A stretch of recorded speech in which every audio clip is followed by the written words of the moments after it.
ପକେଇଲୁଣି ତୁ ତ ଡାକ୍ତର ହେଲା ପରେ ମୋ ମୁଣ୍ଡ ଉପରେ ବସିବୁ ଗୋଟେ ଟଙ୍କା ଦେବାର ପ୍ରଶ୍ନ ସେମିତି କୁହନି ଯାହା କହିବୁ ମୁଁ ମାନିବି ତୁ ଚନ୍ଦନ ପାଠ ପଢା ବନ୍ଦ କରନି ଗୋଟେ ଟଙ୍କା ଦେବି ତୁ ଆଉ ଡାକ୍ତର ହେଇପାରିବୁ ବୁଲିଆ ହେଇ ପର ଘରେ ବୁଲ ଲାଗିବୁ ଗୋଡ଼ ତଳେ ରହିବା ଲୋକ ତୁଳସୀ তোর যদি এই করে রহিবার ইচ্ছা ଅଛି তো ভাই সହିତ ସବୁ সম্পর্ক ଥିଲା তো ভাইକୁ তো ভুলি যা আমি রব ଆଜି ଠାରୁ তো ଭାଇ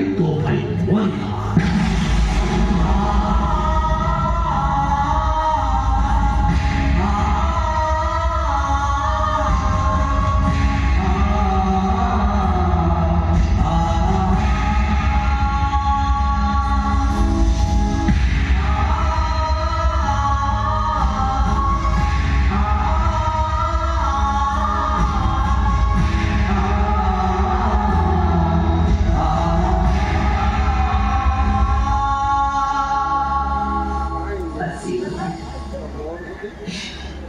ସବୁ ଆଶା ସ୍ୱପ୍ନ ସମୟ ସ୍ୱରେ ସବୁ ଭାସିଗଲା ଯୋଉ ଖୁସିଟିକୁ ଦେଖି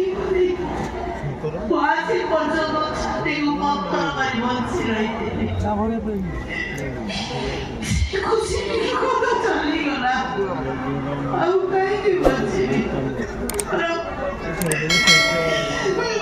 ମରିଯିବାଟା ଶହେ ଗୁଣ ଭଲ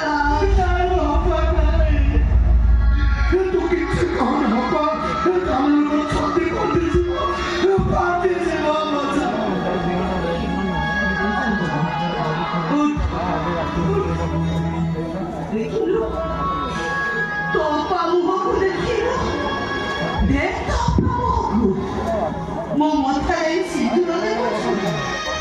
ଏ ସିନ୍ଦୁର ମୁଁ ସୁନ୍ଦର ଦେଖାଯିବା ପାଇଁ ପିନ୍ଧିଲି ଏ ସିନ୍ଦୁରକୁ ଭଲ ଭାବରେ ଆଡ଼େଇ ଦେ ସେଥିରେ ଲେଖାଥିବ ମୋ ଭାଇ ଡାକ୍ତର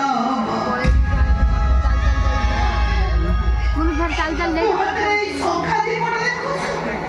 ଇଏ ଗୋଟେ ସ୍ତ୍ରୀର ପ୍ରତୀକ ନୁହେଁ ନାଇଁ ରେ ମୋ ଭାଇ ଇଏ ସଖା ସୁନ୍ଦର ଦେଖାଯିବା ପାଇଁ ପିନ୍ଧିଲି ତ ପାଠ ପଢା ପାଇଁ ଖର୍ଚ୍ଚ ହଉଥିବା ଲକ୍ଷ ଲକ୍ଷ ଟଙ୍କାର ହିସାବ ହଉଛି ଏ ସଂଖ୍ୟା ମୁଁ ଯୋଉଦିନ ବାହା ହେଇ ପାଦରେ ଅଳତା ନାଗିଲି ସେ ମୋ ପାଇଁ ଅଳତା ମୋ ଛାତିର କଲିଜାକୁ କାଟି ମୋରି ରକ୍ତରେ ମୁଁ ଅଳତା ନାଗିଥିଲି କାହିଁକି ଜାଣିଛୁ ମୋ ଭାଇ କି ଡାକ୍ତର କରେ କଣ କଲୁ କଣ କରିଦେଲୁ ମୋର ଭୁଲ ହୋଇଯାଇଛି ତୁ ମତେ କ୍ଷମା କରିଦେ ତାହେଲେ ମୁଁ ମରିଛି ମତେ ଭୁଲି ଯାଇ ନିଜକୁ ବିକ୍ରି କରିଦେଲେ ତୁ ସବୁ କିଛି ଭୁଲି ଯାଇ ପ୍ରେମ କରିବାକୁ ଆଗେଇ ଆସିଲୁ ପ୍ରେମ କେମିତିରେ ଧନ ତାକୁ ଭଲ ପାଇବା ତୋ କଥା ଟିକେ ତୁ ଭାବିଲୁନି ତୋ ସେ ଛୋଟି ଭଉଣୀ କଥା ତୋର ଟିକେ ମନେ ପଡ଼ିଲାନି ତୁ କଣ ସେଦିନ ଗୋଟେ କଥା ଦେଇଥିଲୁ କହିଥିଲୁ ଅପା ମୁଁ ବାହା ହେବି କି ନ ହେବି ମୁଁ ଜାଣିନି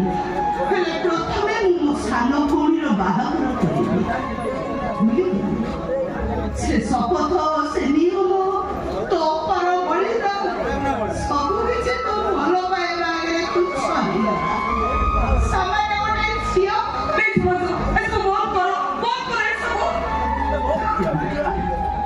ତମେ ବଡ ଘରର ଝିଅ ତମ ଘରେ ଟଙ୍କା ସୁନା ହେଉଛ ତମେ କାହାକୁ ବାହା ହବ କାହାକୁ ଭଲ ପାଇବ ସେଥିରେ ତମକୁ କିଛି ଫରକ ପଡିବନି ଆମେ ପରା ଭିକାରୀ ଘରର ଛୁଆ ଆମ ପାଖରେ କଣ ଅଛି କହୁନ କେବଳ ଏଇଟାକୁ ଡାକ୍ତର କରି ମୁଁ ତମ ଭାଇକୁ ବାହା ହେବି ଏଇଟା କଣ କଲା ନିଜ ଜୀବନଟାକୁ ତ ଅନ୍ଧାର କରିଦେଲା ତା ସହିତ ମୋ ଜୀବନଟାକୁ ବି ମଶାଣି ଜୁଇରେ ଶୁଆଇ ନିଆ